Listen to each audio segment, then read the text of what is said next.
Hey everyone, hopefully you're having a good day. My name's Andy. My channel's Finding Value. Today we're going to do our daily technical analysis update of oil, natural gas, and solar. We'll take a look at these sectors just to get a better kind of feel for what they're doing. And overall, solar is broken out of their patterns.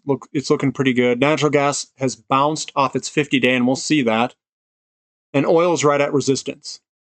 So let's take a look. This is just my financial opinion. Please don't use it as advice. And here we go.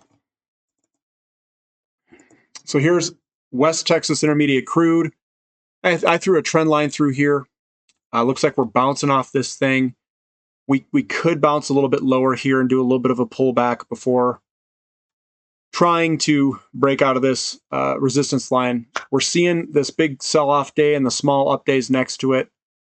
Sometimes that means that we could pull back a little bit. Similar to what we saw here happen, similar to what we saw here that happened. We pulled on back, and I think we're probably going to have a pullback, is my guess, for crude. Now here's natural gas. Natural gas just keeps plowing higher in this uptrend pattern. We bounced off the 50-day again. Nice big bounce as well. So natural gas is looking pretty good. And then we've got SM Energy.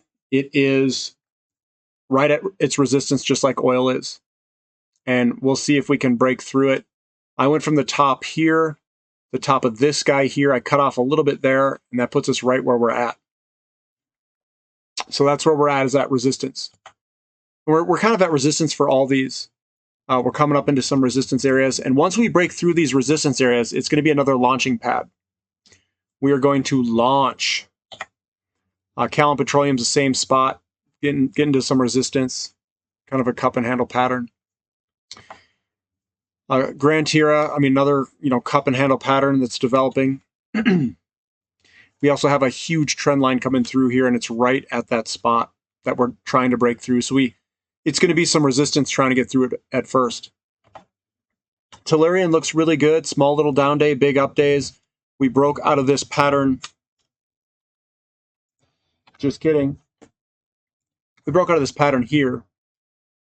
And when you break, you don't have that resistance over you.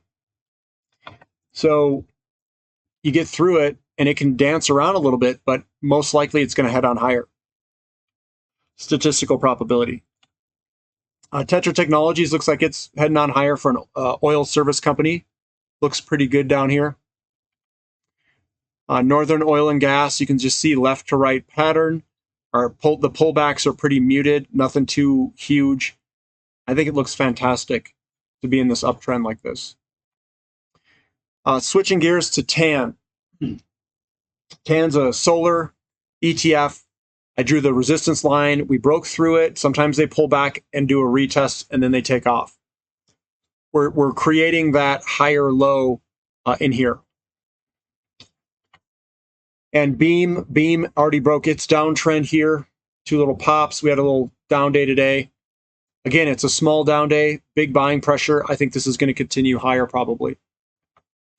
Sunworks is trying to put some work in to break out of its downtrend line. It's right there trying to break. And then we've got SOL, but we're not SOL with SOL. We broke out of its downtrend line. Yeah, it's kind of dancing around right on top of it. And then I think we'll take off again. Fuel cells looking pretty good. We've got nice, good, kind of an upward trend here going on. This thing's pretty volatile. You better strap in, because it's going to throw you all around. It's going to try to buck you off when this thing moves higher. And then we got Plug Power. This guy looks good. We broke through resistance line. Now we can use it as support. Could pull back a little bit before moving higher. Maybe not. But I'm in it, and I'm just holding on. And then SunPower is the same way. We broke out of its resistance line, pulling back a little bit, and then we shoot on higher. So my strategy in these guys is I look for the charts. I find big patterns, big downtrend patterns that are breaking, or accumulation patterns going sideways. I buy them and I hold on for a good chunk. I may swing trade the heck out of this thing get a few 100% gain, and then take my base money out and let my profits all ride for free. And then you get this big portfolio of a bunch of profits that continually ride. And some of them, they may continue to go to far higher places, and I'm doing it for free, so to speak. Sometimes it doesn't work out. Sometimes I enter incorrectly and I lose a little bit of money, and it doesn't pan out the way I wanted it to. But I have to give it some time. I have to let it move up. Oh, I forgot to put in recaf in this. Recaf has a bullish engulfing pattern, which will probably go higher. I still own everything in it. I haven't sold anything off. And I know some people were asking about that. But I buy these things and I hold on for a while. If the chart looks good and the uptrend's still intact, I don't sell anything. I just keep riding it up. If I think that it looks like a topping pattern could come about, then I may put some of these into free rides. May. If the real estate cycle still looks good and our valuations are still good, I'll just let the majority of them ride. So I don't try to protect my capital at all costs. I mean, I do, but if I'm up 5, 6, 700%, I mean, the likelihood of me losing that capital is going to be pretty slim anyway. So I just kind of let it ride. I mean, the position's so big, the capital amount is like small at that point. So that's how I ride these things up. I look for patterns, I look for good sectors, and then I ride. One thing I want to talk about is I am specifically looking at sectors like commodities, where the companies go down so much because of the commodity itself. If you guys are looking at patterns and you're trying to use my technical analysis for pharmaceutical companies, for companies that control the selling price of whatever they have, that may be a different game. Well, it is a different game. Not maybe. It is a different game.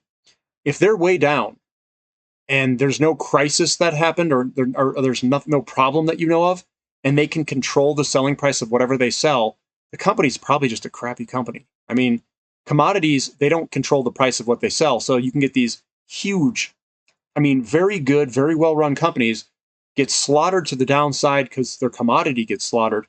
And then they can come rocketing higher because of the commodity price itself. I think that's very difficult for a company that can control its selling price and is doing incredibly poorly. It means their products are probably not very good for the most part. So I don't think you're going to get the turnarounds like you are in commodities. Don't expect the same turnarounds. I wouldn't use that analysis. And remember, I'm looking at valuations and ratios to determine when to enter these. I've got my valuations and the market conditions that are back.